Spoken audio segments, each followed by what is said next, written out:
Nah, di sini kalau mengikut syarah Imam Nawawi itu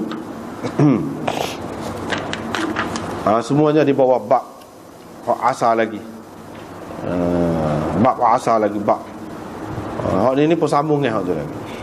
Tapi kalau berdasarkan Takmilah Fathul Mulhim, hak ini dia buat bab suku-suku pula. Yang kita baca saat ni ada 3 bab di situ. Yang pertamanya bab rajmil Yahud, merejam orang Yahudi dari kalangan ahli zimmah kerana perzinaan. Dengan sanadnya Imam Muslim meriwayatkan daripada Abdullah bin Umar, beliau menceritakan kepada Nafi' bahawa Rasulullah sallallahu alaihi wasallam telah dibawakan kepada baginda seorang Yahudi dan Yahudiyah, lelaki dan perempuan yang telah berzina. Rasulullah sallallahu alaihi wasallam pun pergi sehingga sampai kepada tempat orang-orang Yahudi. Lalu baginda bertanya, apa kamu dapati di dalam Taurat hukum terhadap orang yang berzina? Mereka mengatakan, kami kita menghitamkan muka mereka dan menaikkan mereka ke atas binatang. Wa nukhalifu baina wujuhihima, dan kami meletakkan mereka berdua tu dengan dengan belakang dia tu kena bertemu belakangnya. Jadi muka ni menghadap ke lain, muka ni menghadap ke lain begitu. Wa yutafu bihima, dan dibawa berkeliling, dibawa dia tu di segenap bandar lah, begitu. Mereka berdua. Qala, Nabi SAW berkata, kamu bawakan Taurat jika kamu memang benar. Mereka pun bawa Taurat dan membacanya. Sehingga apabila mereka sampai dekat ayat rejam, pemuda yang membaca Taurat itu pun meletakkan tangannya di atas ayat rejam dan membaca ayat sebelumnya dan ayat selepasnya. Maka Abdullah bin Salam berkata kepadanya, ketika itu dia juga ada bersama Rasulullah sallallahu alaihi wasallam, suruhlah dia, biar dia angkatkan tangannya itu. Budak itu pun angkat tangan, pemuda itu pun mengangkat tangannya. Rupa-rupanya di bawah tangannya itu ada ayat rejam. Maka akhirnya Nabi sallallahu alaihi wasallam memerintahkan supaya mereka berdua direjam. Maka direjamlah mereka. Abdullah bin Umar berkata, aku termasuk di antara orang-orang yang merejam mereka berdua. Aku tengok yang laki-laki itu melindungi perempuan, kekasih dia, daripada batu dengan dirinya. Dengan sanadnya Imam Muslim meriwayatkan daripada Ibnu Umar lagi bahawa Rasulullah sallallahu alaihi wasallam telah merejam 2 orang Yahudi, lelaki dan perempuan yang telah berzina. Fi zina, kerana perzinaannya ataupun dalam kes perzinaannya. Orang Yahudi pun pergi kepada Rasulullah sallallahu alaihi wasallam membawa mereka berdua. Lalu semua perawi-perawi tadi mengemukakan hadis sama seperti hadis sebelum ini dari segi maknanya. Diriwayatkan daripada Ibnu Umar bahawa orang-orang Yahudi pergi kepada Rasulullah sallallahu alaihi wasallam dengan membawa seorang lelaki dan seorang perempuan dari kalangan mereka yang telah berzina. Lalu perawi mengemukakan hadis sama seperti makna hadis sebelum ini, yakni hadis Ubaidillah daripada Nafi'. Dengan sanadnya Imam Muslim meriwayatkan daripada Bara' bin Azib, beliau berkata, dibawakan di hadapan Nabi sallallahu alaihi wasallam orang Yahudi dengan dihitamkan mukanya dan dengan disebat mereka. Nabi sallallahu alaihi wasallam pun memanggil mereka lalu bertanya, beginikah kamu dapati hukum orang yang berzina dalam kitab kamu? Mereka berkata, ya. Nabi SAW pun panggil salah seorang ulama mereka, Faqala, lalu baginda bertanya, baginda berkata, anshuduka billah, aku mahu bertanya engkau sungguh-sungguh dengan nama Allah yang telah menurunkan Taurat kepada Musa. Adakah kamu mendapati had ataupun hukuman terhadap orang yang berzina begini di dalam kitab kamu? Dia menjawab, tidak. Kalaulah tidak, engkau meminta dengan aku dengan bersungguh-sungguh dengan menyebutkan nama Allah itu, nescaya aku tidak ceritakan kepadamu. Kami dapati hukuman orang yang berzina di dalam Taurat ialah rejam, kata dia. Tetapi oleh kerana perzinaan ini banyak berlaku di kalangan bangsawan kami, jadi apabila kami tangkap orang yang orang bangsawan ataupun orang mulia, kami lepaskannya. Dan kalau kami tangkap orang yang lemah, kami laksanakan hukuman had ke atasnya. Qulna, kami pun kata, ta'alau, mari kita bersepakat atas sesuatu keputusan untuk kita laksanakan ke atas orang bangsawan dan orang bawahan. Biar sama, maksudnya begitu. Faja'alna at-tahmim, kami pun putuskan, iaitu dengan menghitamkan mukanya dengan arang dan dengan menyebat sebagai ganti rejam. Rasulullah sallallahu alaihi wasallam pun berkata, ya Allah, sesungguhnya aku adalah orang yang mula-mula menghidupkan perintahmu setelah mereka mematikannya. Maka baginda memerintahkan supaya direjam orang itu. Allah Subhanahu wa taala pun menurunkan, selepas itu menurunkan ayat, ya ayyuhar rasul la yahzunkal ladzina yusari'una fil kufr. Wahai Rasul, janganlah mendukacitakanmu sikap ataupun perbuatan, tindakan orang-orang yang bersegera kepada kekufuran itu, hingga kepada firman-Nya, in utitum hadza fakhudhuh, jika diberikan kepada kamu ini maka kamu ambil, tapi kalau diberikan lagu lain jangan ambil. Begitu kan. Yaqul, dia berkata, kamu pergilah kepada Muhammad, kalau dia menyuruh kamu supaya menghukum dengan menghitamkan muka orang yang berzina itu dan dengan disebat, maka kamu ambillah hukum itu daripadanya. Tetapi kalau dia memfatwakan kepada kamu supaya direjam, fahdharu, kamu jangan ikutlah, tak usah ambil lah. Maka Allah Ta'ala menurunkan firman-Nya, wa man lam yahkum bima anzalallah faulaika humul kafirun, dan seterusnya. Orang yang tidak berhukum menurut apa yang Allah turunkan, maka mereka itu adalah orang-orang kafir. Yang kedua itu, mereka itu adalah orang-orang zalim. Dan yang ketiga itu, mereka itu adalah orang-orang yang fasik. Ini semuanya, ayat-ayat ini berhubung dengan orang-orang kafir. Dengan sanadnya Imam Muslim meriwayatkan sama dengan makna hadis sebelum ini, hingga kepada kata perawi, maka Nabi SAW menyuruhkan supaya direjam. Tetapi perawi tidak ada menyebutkan yang selepas itu tentang turun ayat apa tu, tak ada sebut. Dengan sanadnya Imam Muslim meriwayatkan daripada Jabir bin Abdullah, beliau berkata, Nabi SAW telah merejam seorang lelaki daripada Aslam dan seorang lelaki Yahudi dengan perempuannya.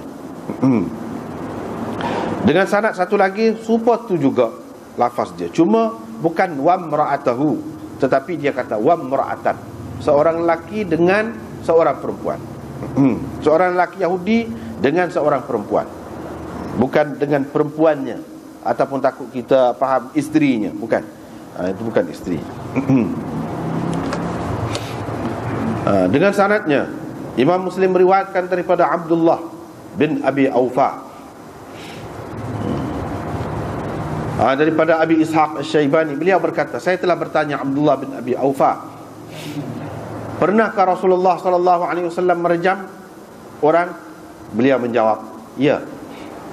Qala qultu, perawi berkata, saya bertanya dia lagi, adakah selepas diturunkan surah Nur atau sebelumnya? Beliau menjawab, saya tidak pasti.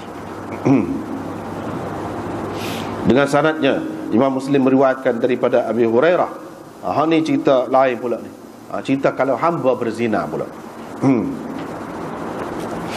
Jadi tajuk pun lagu lain lah di sini ni. Apabila hamba berzina, maka apa hukumnya? Apabila hamba perempuan seseorang daripada kamu berzina dan telah jelas nyata perzinaannya, maka hendaklah dia menyebatnya sebagai melaksanakan hukuman had, dan jangan lagi dia mencemuhnya ataupun mengatainya, yakni selepas dia menjalani hukuman had itu. Kemudian jika dia berzina, yakni berzina lagi, falyajlidhal had, maka hendaklah dia menyebatnya sebagai had.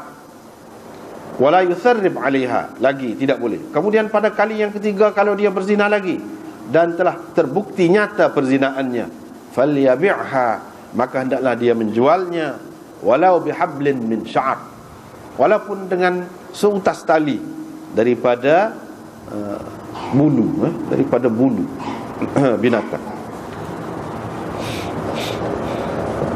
Dengan sanadnya, Imam Muslim meriwayatkan daripada, ni banyak ni dia mari takwil sanad ni 2-3 dia mari ni, semuanya ambil daripada Muhammad bin Ishaq, daripada Sa'id al-Maqburi, daripada Abi Hurairah, daripada Nabi SAW. Cuma Ibnu Ishaq dalam riwayat dia jadi ada beberapa sanad itu, hak terakhir itu daripada Ibnu Ishaq. Cuma Ibnu Ishaq dalam riwayat dia tu, dia kata daripada Sa'id, daripada ayahnya, bukan daripada Sa'id al-Maqburi daripada Abi Hurairah tu, tidak, tapi daripada Sa'id, daripada ayahnya, daripada Abi Hurairah. Berhubung dengan menyebat hamba ini apabila dia telah berzina 3 kali, kemudian menjualnya pada kali yang keempat, yakni setelah dia berzina pada kali yang keempat.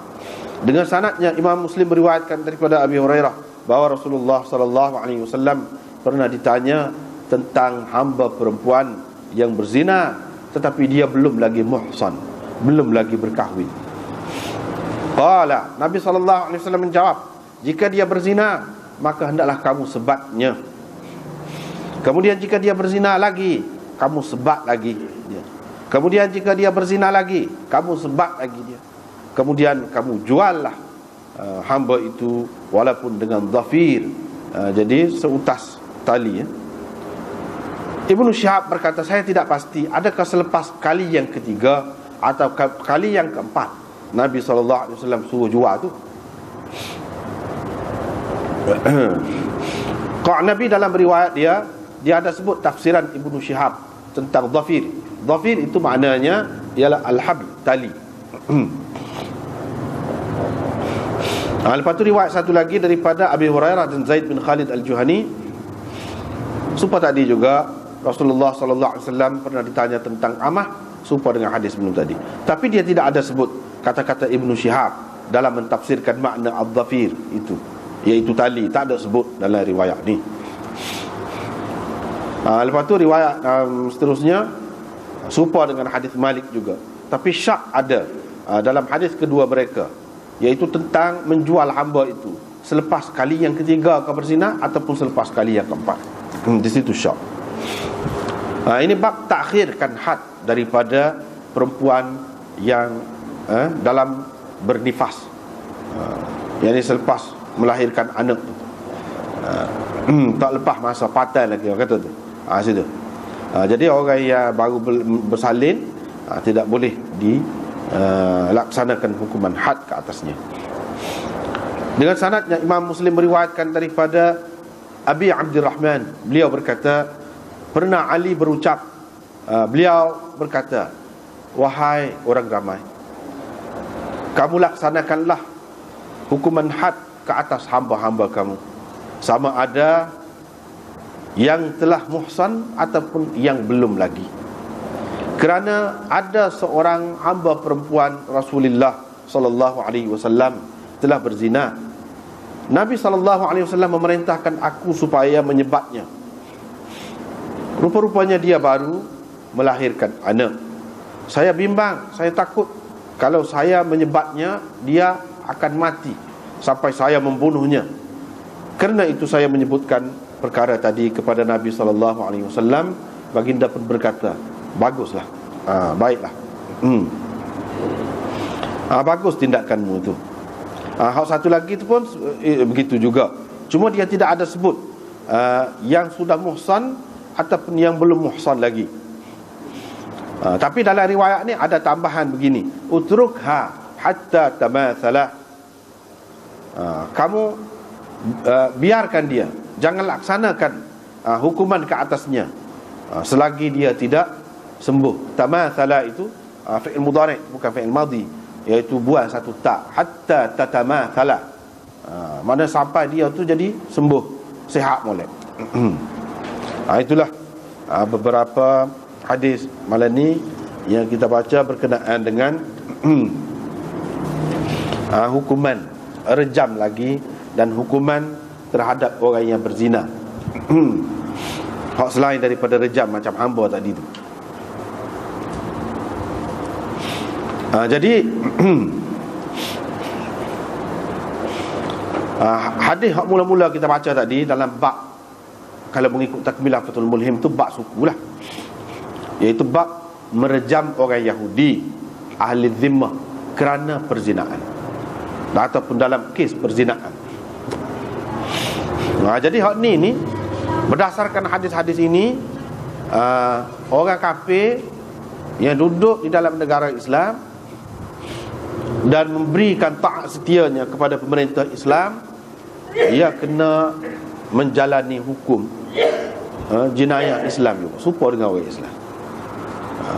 Terutamanya hak sini ni dalam bab berzina. Dalam bab berzina, yakni kalau dia tu belum berkahwin lagi, serupa dengan orang Islam lain, kena 100 sebatan. Tetapi kalau dia sudah berkahwin, muhsan, yang sudah muhsan, dia kena rejam, serupa dengan orang-orang Islam juga. Sebab Yahudi ni orang kafir. Yahudi ni Nabi SAW rejam juga dia. Nabi SAW rejam juga dia. Inilah yang dipegang oleh Syafi'i, Ahmad dan ramai lagi ulama-ulama yang lain. Mereka kata orang kafir pun kena juga. Jadi bagi mereka muhsan ialah orang yang sudah berkahwin secara sah, sama ada Islam ataupun tidak Islam. Tidak Islam pun dia menikah juga cara sah, cara dia tu. Yang ni mengikut masyarakat dia, orang-orang dia, ini sah sebagai suami isteri, cara dia. Kalau nak kira orang Islam, tak kira lah. Tu. Tapi mengikut cara dia tu kira sah. Bila sah, maknanya pok-pok dia panggil tidak berzina lah. Dia kira suami isteri. Bila sudah sah suami isteri, itu orang panggil muhsan juga. Bagi Imam Syafi'i, Imam Ahmad dan ramai lagi yang lain, muhsan dah. Maknanya bila dia berzina, dia sudah muhsan, kena rejam supaya orang Islam. Mana dalilnya? Ni dalil dia dalam hadis Bukhari dan Muslim, dan boleh dikatakan dalam semua kitab-kitab hadis ada ni cerita ni. Tapi Imam Malik dan Imam Abu Hanifah mengatakan tidak. Itu dia. Sebab muhsan bagi mereka, salah satu syarat muhsan, nak jadi muhsan tu dia kena Islam, bukan semata-mata kahwin secara sah. Mana orang kafir kalau 10 kali dah pun nikah, tidak muhsan. Sebab apa? Sebab dia tidak Islam. Nak muhsan ni dia kena syarat dia, salah satu syarat dia kena Islam. Dan syarat muhsan tu pula bukan sekadar kahwin secara sah, tetapi bersetubuh dengan isterinya itu. Ini kena ceritalah pasal hukum. Kena cerita walaupun tidak menasabah kalau nak kecek biasa, tapi kena cerita. Dia telah bersetubuh secara sah. Di mana? Pada faraj isterinya itu. Bukan pada dubur, bukan pada lain-lain. Kalau lain-lain tidak muhsan. Itu syarat muhsan. Syarat muhsan nikah Islam. Semua sepakat tu semua. Lepas tu nikah tu merdeka, orang merdeka. Dia tu sendiri merdeka, hak lelaki, hak perempuan pun merdeka juga. Merdeka juga. Baru jadi muhsan. Kalau tidak tak jadi muhsan. Tak jadi muhsan. Itu syarat dia. Kalau salah seorangnya hamba, tidak merdeka, atau kedua-duanya hamba, tidak muhsan. Hak muhsan ni kena kedua-duanya merdeka. Dan kalau salah seorang kafir, misalnya orang Islam nikah dengan ahli kitab, muhsan ke tidak? Tak. Sama Islam. Itu dia. Jadi hak ni dia ada perbezaan. Sebab apa dia pegang dengan hadis Nabi sallallahu alaihi wasallam yang lain, man asyraka falaysa bimuhsan. Orang yang syirik itu dia tidak muhsan. Jadi maknanya salah satu syarat yang penting bagi muhsan ini, memenuhi ciri-ciri muhsan ini, dia kena Islam. Maknanya hukuman rejam ini khusus dengan orang Islam sahaja, mengikut mereka pada pandangan mereka. Orang Islam saat ni, hak muhsan cukup syarat saat ni lah. Cukup syarat saat ni. Bukan Islam saja, nikah secara sah. Kalau menikah secara tidak sah tak boleh. Lepas tu setelah menikah ni bersetubuh. Bersetubuh ni pada farajnya. Tu jelas begitu. Lepas pada tu merdeka. Sama-sama merdeka, baru muhsan. Mana orang kafir? Tak. Jadi hukuman rejam tidak dilaksanakan ke atas orang kafir, mengikut Malik dan Imam Abu Hanifah. Itu dia. Dan ramai lagi lah yang lain-lain yang sependapat dengan mereka. Sebab tu kita tengok sini, Imam Nawawi kata bawah tu, Nabi SAW dibawakan seorang Yahudi, lelaki dan perempuan yang telah berzina, lalu Nabi perintah supaya direjam. Ini menjadi dalil bagi wajibnya had zina ke atas orang kafir. Ni kata Imam Nawawi. Ni dalil lah. Wa annahu yasihhu nikahuhu. Dan perkahwinan orang kafir itu sah cara dia lah. Jadi kita kena kira sah di sisi dia, sah lah. Tak kira dari sisi kita, sama dia tu dah dia kira sah, kita pun kena anggap sah. Sebab kalau tidak, nak jadi muhsan lagu mana kalau kita tak kata sah? Sah lah tu yang jadi muhsan tu. Dia jadi kena rejam di sini. Sebab apa? Sebab tidak wajib rejam kecuali ke atas muhsan. Kalau tidak sah nikah dia, tidak sabit ihsannya, jadi tidak akan direjamlah dia. Wa fihi, dalam hadis ini juga, ini Imam Nawawi sebut ni ringkas, tapi dia sebut dah secara ringkas. Hadis ini juga menunjukkan bahawa orang kafir ni dikhitabkan dengan furuk syariat. Inilah pendapat yang betul, kata dia. Furuk syariat ni maknanya hak Tuhan perintahkan kepada mereka tu berhubung dengan syariat, dia kena juga. Misalnya sini, hukuman had perlu dilaksanakan ke atas orang yang berzina. Itu hukuman syariat. Bukan kena ke atas orang Islam saja, orang kafir pun kena. Semaya tak boleh lah semaya. Tuhan suruh semaya, orang kafir nak semaya, kita nak suruh dia semaya, tak boleh. Sebab itu syarat Islam. Tapi hukuman ni, hak zina ni tidak syarat Islam. Jelas orang Yahudi ni tidak Islam, tapi Nabi SAW melaksanakan hukuman had juga ke atas dia. Ini menunjukkan bahawa mereka terikat dengan hukum syarak. Itu kata Imam Nawawi. Mana hak Allah SWT sebut tu, hukum tu, dia bukan orang Islam saja. Kecuali hak syarak kena Islam. Kalau hak tidak syarak kena Islam, orang kafir pun terikat juga. Maknanya dalam negara Islam, bukan orang Islam saja tak boleh makan ribanya. tak boleh ambil riba. Orang kafir pun tak boleh juga. Gitu. Ada hukum-hukum hak jenis ni, hak jenis masyarakat, kecuali hukum yang berkait dengan peribadi. Berkait dengan peribadi, macam nikah kahwin dia, cerai, tu cara dia, ikut cara dia, ikut agama masing-masing. Ikut agama masing-masing. Kalau dia tak ada agama, ikut cara kita. Kalau dia nak cara kita, begitu. Hak berkait dengan masalah kekeluargaan, hukum kekeluargaan. Begitu juga hak masalah peribadi, makanan. Tak apa, dia boleh makan babi. Nak makan babi lah, nak minum arak pun tak apa. Tapi jangan sampai ganggu orang lain. Jangan sampai ganggu orang lain. Mana kalau kena dia minum arak sampai jadi tepuh orang koksi, mati orang. Boleh jadi kena qisas. Kalau terbukti itu sebagai pembunuhan sengaja. Kalau tidak, kena bayar ganti rugi. Yang tinggi bayaran itu, kena bayar ganti rugi. Dia orang panggil, kena bayar. Tak kira buat dia mabuk kan, tak kira. Kalau dia mabuk seorang dia tak siapa tak ganggu orang, tak apa. Tapi kalau siapa kena orang, ada hukum. Tak terlepas daripada hukum. Lepas tu Imam Nawawi sebut lagi ada khilaf di sini. Setengah ulama kata dak, orang kafir ni tak kena. Hak dia kenanya apa dia? Akidah. Tuhan suruh masuk Islam, tu dia kena. Kerana tak masuk Islam tu dia salah, dosa. Bukan dosa kerana tak sembahyang. Tak sembahyang mana? Dan bukan sembahyang tu syarat Islam. Begitu juga dengan hak lain-lain. Tak kena tu ke dia. Cuma hak besar tu tidak Islam tu, hak tu besar. Tapi bila Allah SWT suruh orang beri zakat, suruh gitu gini, tu tak termasuk dia. Sebab apa? Sebab hak tu kena syarat Islam. Kena syarat Islam. Jadi mereka tidak dikhitabkan dengan. Ada juga yang mengatakan khitab dengan larangan saja. Hak Tuhan larang saja. Hak Tuhan suruh tak kena kepada mereka. Hak Tuhan larang, hak tu kena. Orang kafir pun kena juga. Misalnya Tuhan larang berzina, tak boleh berzina.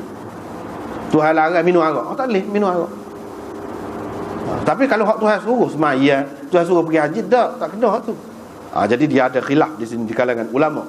Tetapi Imam Nawawi sebut ni dengan qila, mana bagi dia tidak kuat. Dia tidak kuat. Tidak kuat pun dia nak sebutlah pendapat. Dalam hadis ini juga menunjukkan bahawa orang kafir, bila mereka berhakimkan kita, mereka jadikan kita sebagai hakim, hakamal qadhi bainahum bihukmi syar'ina. Hakim hendaklah memutuskan kes di antara mereka itu mengikut hukum kita. Kalau dia tidak pakai hak dia, tidak pakai hak dia dalam perkara-perkara yang khususlah, dalam masalah kekeluargaan atau apa, dia rujuk kepada pemerintah, pakai cara kita. Tapi kalau dia ada cara dia sendiri, ikut dia. Dia boleh buat mahkamah dia sendiri. Mahkamah nikah kahwin, kau cerai, kau cara dia boleh. Dalam negara Islam boleh. Jadi perbicaraan kes tu dia selesai sendiri. Ada hakim dia, ada lawyer dia sendiri, pun tak jadi masalah. Malik berkata, tidak sah ihsan orang kafir. Itu yang kita kata tadi, mengikut Imam Malik, tidak sah ihsan orang kafir. Orang kafir ni kalaupun dia nikah secara sah dah bagi puak-puak dia, tidak jadi muhsan juga mengikut istilah kita ni. Yang ni sehingga kena rejam dia, dak. Lepas tu apa yang Nabi rejam ni? Sebab Nabi rejam kerana mereka tidak ahli zimmah. Kata dia, tidak ahli zimmah. Imam Nawawi kata ini adalah takwilan yang batil, karut, kata dia. Parut dia pun. Takwilan yang karut. Sebenarnya Imam Malik tidak pegang dengan itu. Tapi adalah disebutkan dalam kalangan orang mazhab Malik ni dia faham gitu, tapi bukan itu alasan utama dia. Dia tak sepakat hadis ni sebab lain.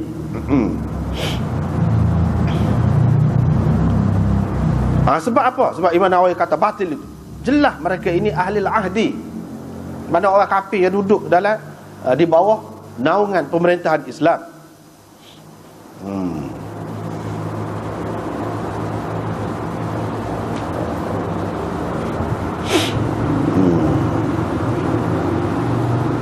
Begitulah. Jadi masalah orang kafir ni adakah muhsan ataupun tidak, dia ada khilaf. Ada khilaf di sini. Dan khilaf itu khilaf itu kalau nak kira hak lebih kuat, lebih kemah dalam masalah ni dari segi hujahnya, iaitu kuat Syafi'i dan kuat hak Ahmad dari segi ni. Sebab hadis ni hak Nabi SAW berjam Yahudi ni, lelaki dan perempuan yang ada dalam Bukhari, dalam Muslim, dan boleh katakan dalam semua kitab-kitab hadis. Tetapi hak tu, hak riwayat Ibnu Umar, man asyraka falaysa bimuhsan, itu hadis itu paling tinggi tarafnya hasan. Kalau kata sahih pun tidak sesahih hak ni, tidak setinggi hak ni kalau nak kira dari segi hujah. Kemudian hadis itu boleh ditakwil lagi dari segi makna dia tu, tidak qat'i dalalahnya. Makna dia tu tidak tegas. Muhsan di situ apa makna? Orang yang musyrik ini tidak muhsan. Muhsan tu apa makna? Sebab ihsan ni dalam istilah kita syarak ni ada dua. Satu ihsan dalam bab zina, dalam kes zina. Satu lagi ihsan dalam bab qadhaf. Ihsan dalam bab qadhaf, tuduh orang berzina. Boleh jadi yang dimaksudkan muhsan di situ iaitu orang yang dituduh berzina itu. Orang yang dituduh berzina. Hak tu maksud muhsan dalam hadis Ibnu Umar itu.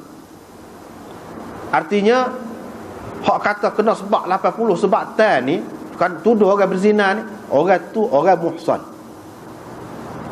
Muhsan dalam bab tu iaitu Islam, bukan syirik. Syirik tidak termasuk. Mana kalau orang kafir, tidaklah hukuman setara tu tetap sebagai had gitu, tidak. Kena 80 sebab tan tu. Tidak.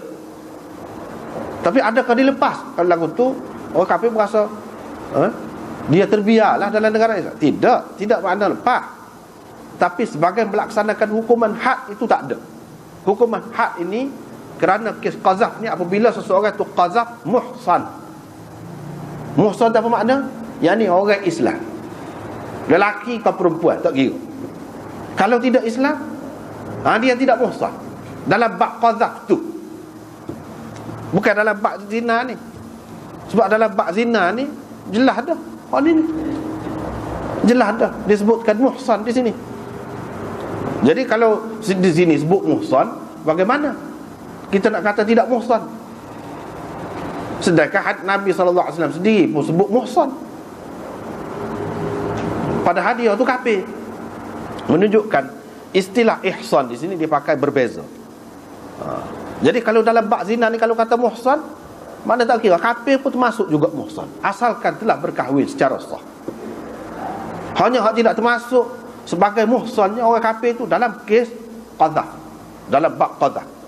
Yang ni kalau seseorang tuduh orang kafir berzina dan tidak betul, dia tidak mari saksi, tak cukup saksi kau, maka tidak dihukum, tidak dilaksanakan hukuman qadhaf ni, had qadhaf ke atas orang itu 80 sebab tak, tidak dikenakan begitu sebagai had, tidak. Tapi bukan makna lepas. Boleh jadi didenda, bayaran ganti rugi, macam-macam lah boleh dikenakan, ataupun sebab juga, tapi sebab tidaklah sebagai had. Itu dia ada dua istilah di situ.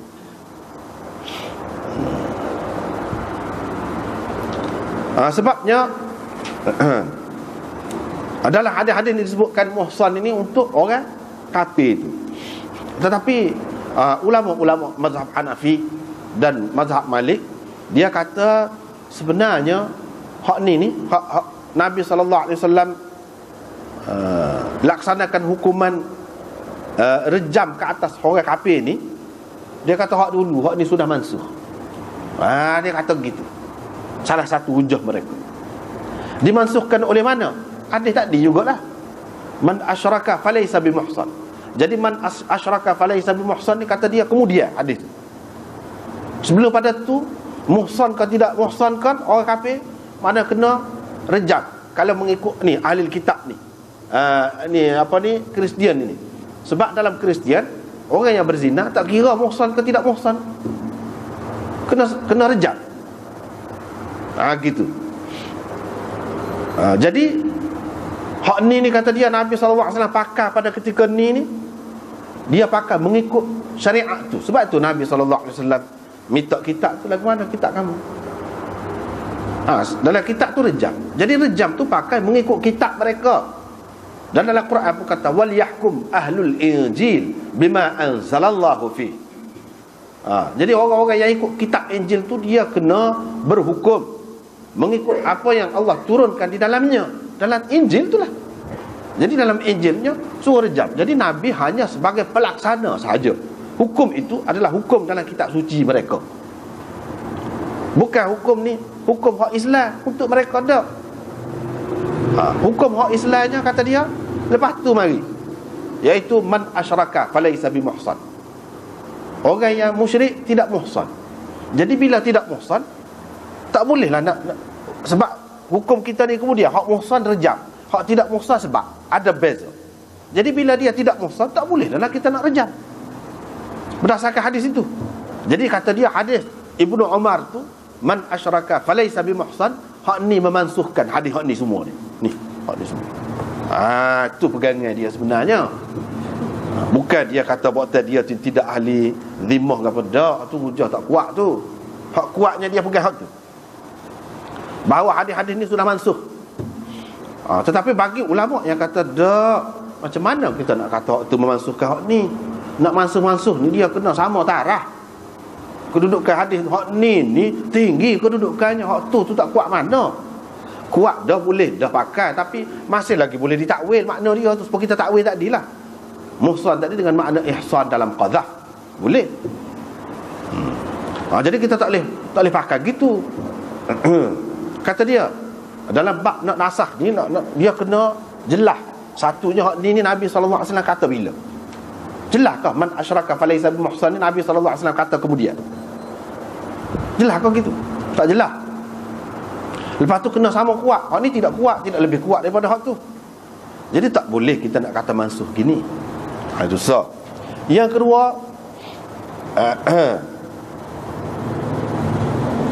yang keduanya, kalau kita nak kata Nabi SAW dia melaksanakan hukum ni berdasarkan kitab dia, tak kena juga.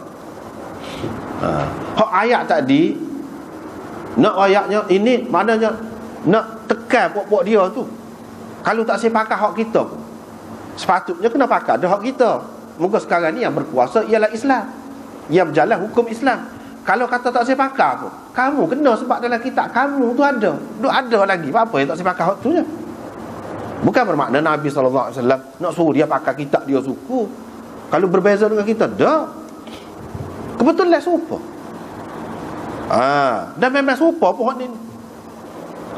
Sebenarnya Nabi SAW hukum kepada mereka ni berdasarkan syariat kita, berdasarkan syariat Nabi kita Muhammad SAW, bukan berdasarkan syariat dia.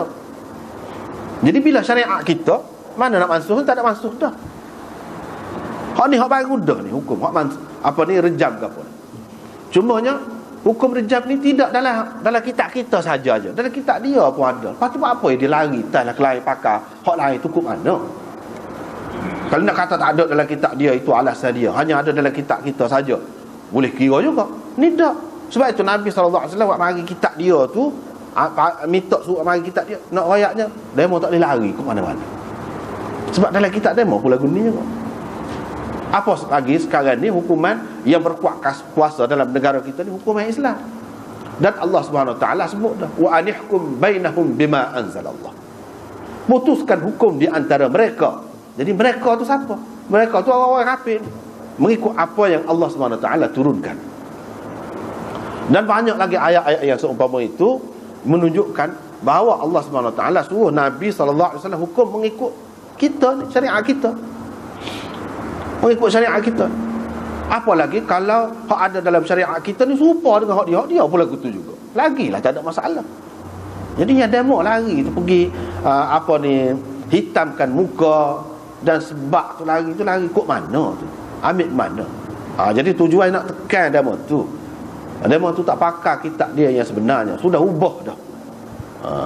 Dengan sebab begitu maksud dia, bukan maksudnya nak pakai kitab dia tu apa, nak pakai kitab dia pulanya. Dengan sebab itu yang lebih kuatnya di sini ialah dari segi ni hujah Syafi'i dan Ahmad dan lain-lain dari segi hujah. Tetapi seperti kita maklum, kaedah Imam Abu Hanifah, kaedah dianya kalau ada syubhah sikit je lepas dalam bab had ini. Jadi ada syubhah di sini. Syubhah ada di sini. Satunya syubhah Nabi SAW pakai ni berdasarkan kitab dia ke kitab kita. Tak jelas tu. Walaupun ada ni kata gini, maknanya tidak sepakat. Kita semua pun tidak sepakat. So, yang keduanya, man asyraka falaysa bimuhsan, tu ada tu. Dan hadis itu kalau kita nak pakai umum boleh. Dan begitulah demo tu kata kita pakai umum lah. Kita tidak kata muhsan di situ ihsan dalam bab qazaf. Tak. Sebab boleh jadi muhsan tu dalam bab ni. Bila ada ihtimal, kita kena ambil kira dalam bab had ini. Tak boleh mudah-mudah. Tak boleh mudah-mudah. Dengan sebab itu, kalau mana-mana negeri yang dia nak melaksanakan hukuman Islam, dia kecualikan orang kafir ni daripada rejam, boleh. Ada jalan. Kita tak boleh kata dia tidak pakai hukum Islam. Tak boleh. Ini masalah terpulang kepada pemerintah. Dia nak pakai hak mana? Mazhab mana? Terpulang kepada pemerintah. Jadi apa tujuan? Boleh jadi dari segi siasahnya, dari segi politiknya. Kalau kita tak kenakan gitu, dia kata tidak berat sangat. Lebih mudah untuk dia nak terima hukum Islam. Tapi kalau kita buat hak khilaf ni pun, kita kenakan juga ke atas dia, dia berasa berat. Dia berasa berat. Dan payah dia nak terima hukum Islam itu. Boleh jadi dari satu segi itu ada tarikan. Ada tarikan. Dari satu segi nampak gitu. Dan dalam bab had ini sepatutnya kena kalau ada syubhah sikit je, kita kena hindari daripada melaksanakan hukuman itu. Jadi Imam Abu Hanifah dia pakai gitu. Baiklah, kalau kita kata dah tak kena rejam, kena apa? Kena apa? Adakah lepas gitu saja orang kafir? Dah juga. Imam Abu Hanifah kata dah tak kena rejam, dia masuk dalam ayat az-zaniyatu waz-zani fajlidu kulla wahidin minhuma mi'ata jaldah. Kena sebab 100 sebatan juga. Jadi hak muhsan ke hak tidak muhsan ke orang kafir ni, kalau dalam negara Islam bila dia berzina 100 sebatan, serupa dengan orang Islam. Dia kena, cuma tak kena rejam lah. Mana tidak kih matilah. Sebab-sebab ni bukan nak suruh mati. Sebab itu kalau macam kita tengok dalam hadis banyak ni, kalau hak baru bersalin, tadi kan kita sudah baca Sayyidina Ali kata kalau kita pukul boleh jadi mati. Sebab tidak maksud nak suruh mati. Sebab-sebab ni, kalau boleh membawa kepada mati, tak boleh. Dengan sebab itu, kalau dilaksanakan peringkat-peringkat, tidak 100 tu sekaligus, boleh. Sebab bukan maksud nak suruh mati. Tapi kalau rejam ni, tak boleh. Dia kena sekali lah. Dia mati selalu. Tak boleh. Hari ni 50, esok pula tak boleh lagu tu. Tidak kes mati lah. Bunuh tak kena bunuh. Tapi kena sebab. Dan hukuman sebab itu mengikut Imam Abu Hanifah kepada orang kafir berdasarkan hak juga, sebagai hukuman hak juga. Yang ni pemerintah wajib melaksanakan. Kalau pemerintah tak melaksanakan sebagai hak, dosa dia. Situ dia beza dengan Imam Malik. Imam Malik kata tak, bukan sebagai hukuman had. Sebab tu boleh, sebab 100 sebatan, tapi bukan sebagai had, sebagai takzir. Yang ni kalau sebagai takzir, ia boleh berubah lagi.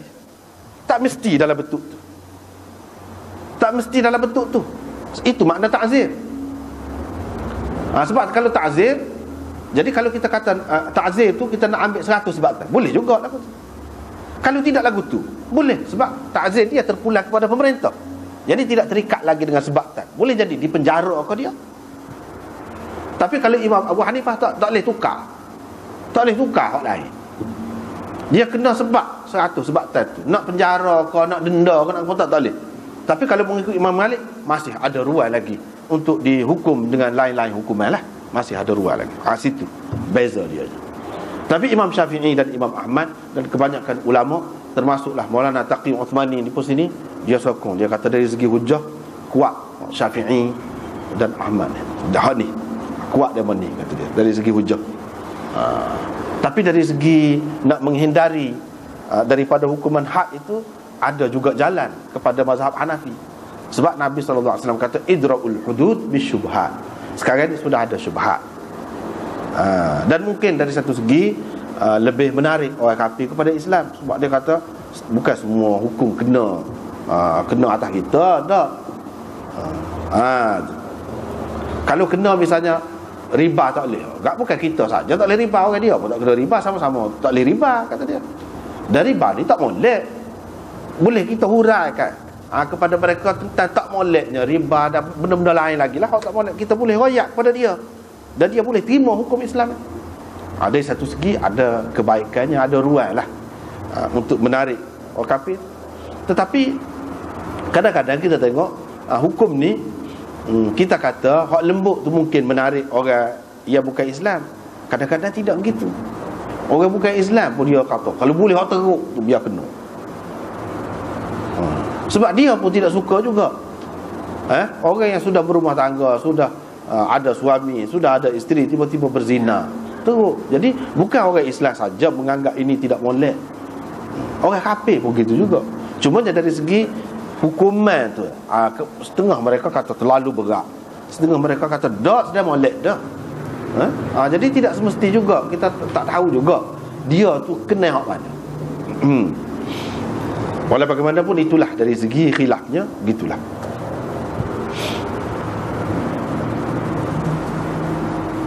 Sebab Nabi SAW kata hak dia laksanakan hukuman ini, hukuman yang Allah SWT turunkan. Dia kata Allahumma inni awwalu man ahya amrak, akulah orang yang mula-mula menghidupkan perintah engkau id amatu, setelah mereka mematikannya. Maknanya hukuman rejam ni tidak dijalankan. Pada itu Nabi SAW menjalankan hukuman rejam. Dia kata dia orang yang mula-mula melaksanakan hukuman ini. Hadis itu menunjukkan bahawa hukuman rejam ni di zaman Nabi SAW yang mula-mula sekali dilaksanakan ialah ke atas Yahudi ni. Yahudi, dua orang, lelaki dan perempuan. Hak ni hak mula-mula sekali, berdasarkan hadis itu. Sebab Nabi kata akulah orang yang mula-mula menghidupkan. Mana sebelum pada tu hukuman rejam dia tak ada. Inilah hak mula-mula sekali.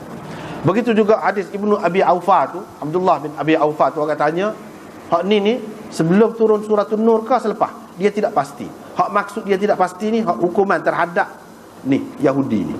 Bukan dia tidak pasti hukuman rejam hak lain. Hukuman rejam hak lain tu kemudian yang hak tu dia pasti. Hak tidak pastinya hak ni hak hukuman rejam ke atas Yahudi ni sebelum surah Nur ke selepas? Sebab kalau sebelum boleh jadi sudah mansuh dengan ayat az-zaniyatu waz-zani tu. Tapi kalau kemudian, maknanya nak kata mansuh lagu mana? Yang jelasnya seperti yang kita sudah bincang sebelum pada ni, hak ni juga selepas daripada surah Nur itu. Jadi hak surah Nur itu untuk orang-orang yang bukan muhsan, dan hak ni semua ni untuk orang-orang yang sudah muhsan, rejam ni.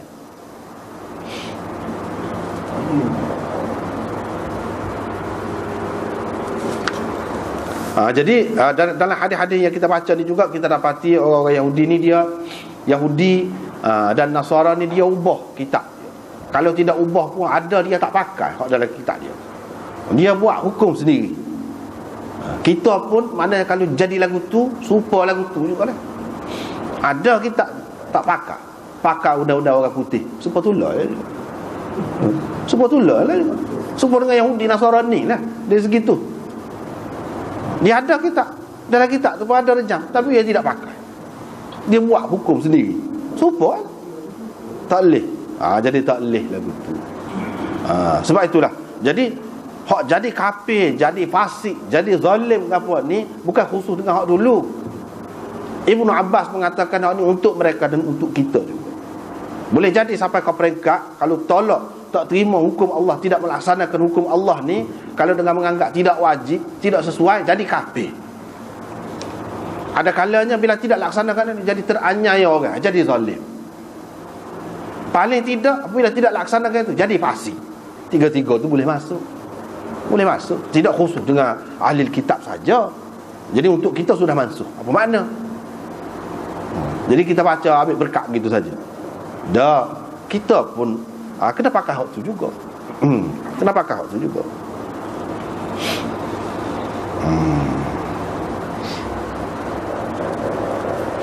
Lepas tu apa ni, hamba ni perempuan berzina ni, kalau hamba sekarang ni tak ada. Sekarang dia tak ada. Tapi hukum hamba ni perlu diketahui bukan mansukh. Ada hukuman dalam agama ni dia tidak mansukh tapi muallaq, tergantung. Yakni kalau berlaku semula sebab-sebab untuk ada hamba ni, ada pula. Begitu. Supaya juga hukuman perintah tidak perang apa dengan orang kafir. La ikraha fid din. Jadi setengah kata sudah mansukh ayat. Tidak mansukh. Dah hak lain-lain lagi ayat hak tidak perang lah. Lakum dinukum waliyadin itu mansukh dia kata. Tidak mansukh semua. Bahkan muallaq, tergantung. Dalam keadaan-keadaan tertentu kita tak boleh pakai ayat waqatilul musyrikina kafatan. Qatilul musyrikina kafatan, kita kena perang dengan orang kafir. Jadi bila perintah tu asal dia makna wajib.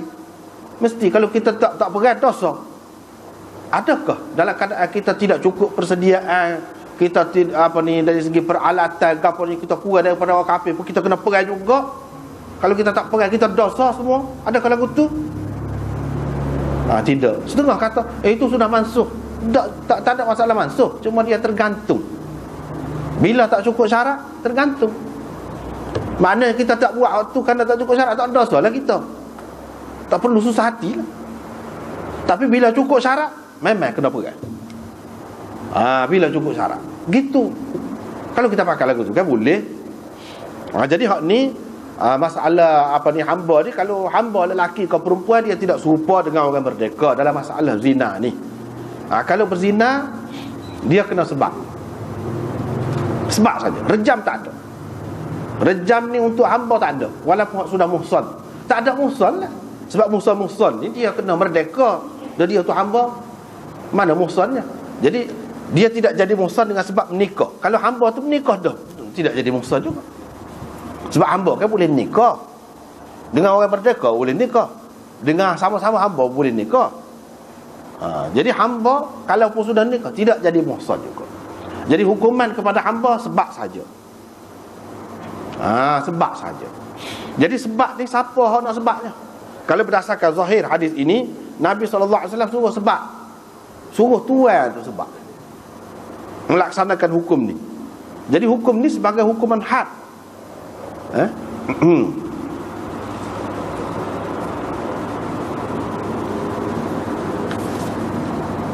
Hukuman ini hukuman sebagai had. Tetapi hukuman ke atas hamba ni separuh daripada orang merdeka.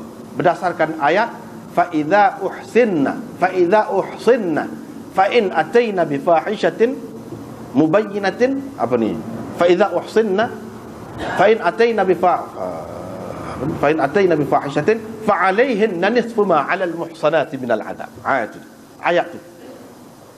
Bila mereka melakukan perzinaan, maka mereka dikenakan separuh daripada yang dikenakan ke atas orang yang merdeka, orang muhsan. 'Ala al-muhsanat min al-'adab. Fa 'alayhinna nisfu ma 'ala al-muhsanat min al-'adab. Jadi kalau orang merdeka 100, dia kena 50. 50. Lelaki ke perempuan serupa. Dan rejam tidak ada. Tidak ada. Jadi yang nak hukum ni, ada yang kata tuan dia, ada yang kata dalam kes ni tuan dia boleh, dalam kes ni tak boleh. Tu dia beza-beza pula di sini. Jadi kalau nak tengok perbezaan itu dalam kitab Takmilah Fathul Mulhim ni pun dia ada sebut perbezaan itu. Ini dia perbezaan ni. Khilaf ulama ni. Dia ada beberapa pendapat mazhab di sini.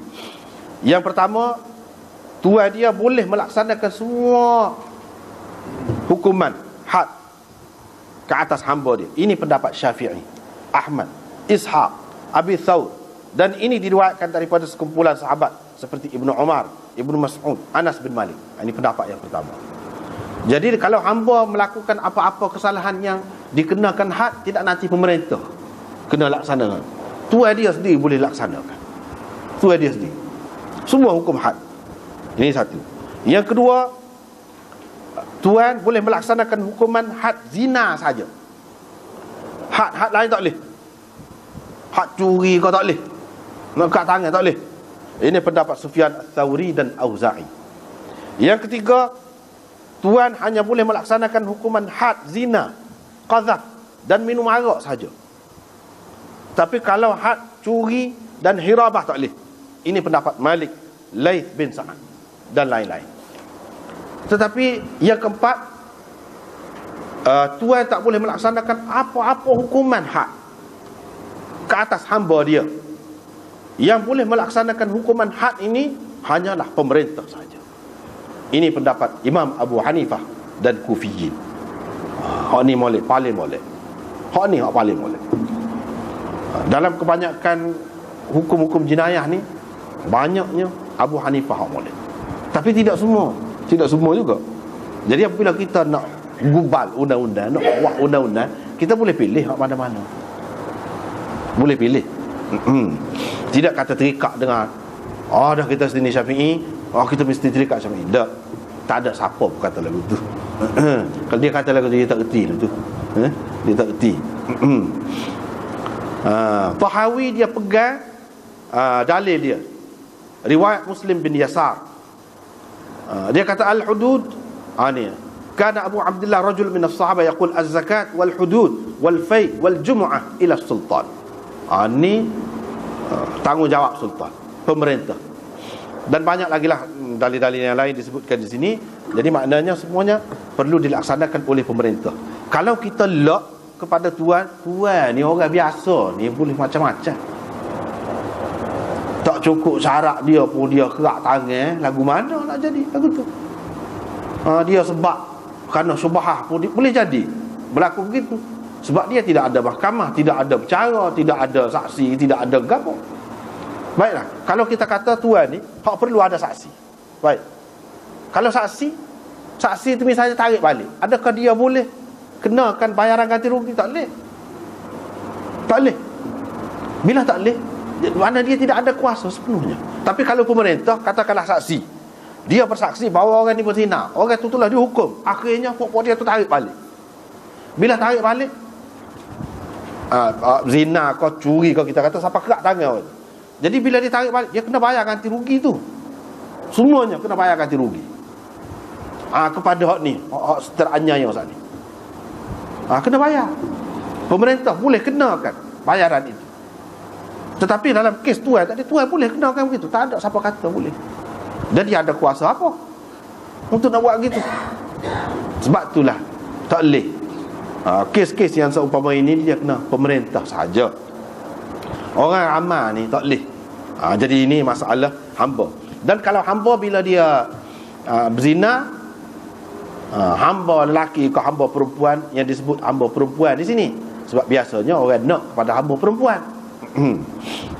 Mana tak ada erga hamba tu. Kalau sekali sebab, dua kali begitu juga, tiga kali pun begitu juga. Lepas pada kali yang ketiga, atau mengikut setengah-setengah riwayatnya, kali yang keempat, jual. Nabi suruh jual. Sebab hamba boleh dijual. Jadi jual tu kalau harganya murah je orang nak, murah pun jual.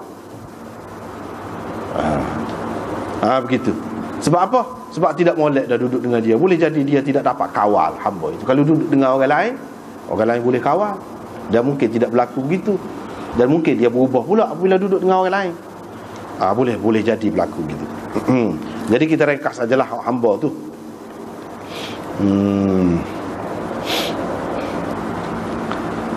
Kita ringkas sajalah. Lepas tu apa ni akhir sekali, iaitu had ini, hukuman had boleh ditakhirkan, boleh diperlewatkan, ditangguhkan. Misalnya dia mengandung, tak boleh. Dia sakit, tak boleh. Sakit berat tak boleh. Maknanya kalau dalam keadaan biasa 10 sebatan tu dia boleh terima lagi. Tapi kalau 10 sebatan ni setara ni mati boleh. Tak boleh. Kena tangguh lah. Jadi ni bab hak akhir ni, takhir had daripada nufasa ni bukan khusus dengan orang-orang yang baru bersalin saja, tidak. Hak ni contohlah, sebagai contoh. Hak sudah ada dah di zaman Nabi SAW. Dan dalam hadis ini disebut seorang hamba perempuan Nabi. Sebenarnya ini tidak jelas. Berdasarkan riwayat-riwayat yang lain, bukan hamba Nabi SAW sendiri, tidak. Tetapi hamba salah seorang daripada keluarga dia, berdasarkan riwayat yang lain.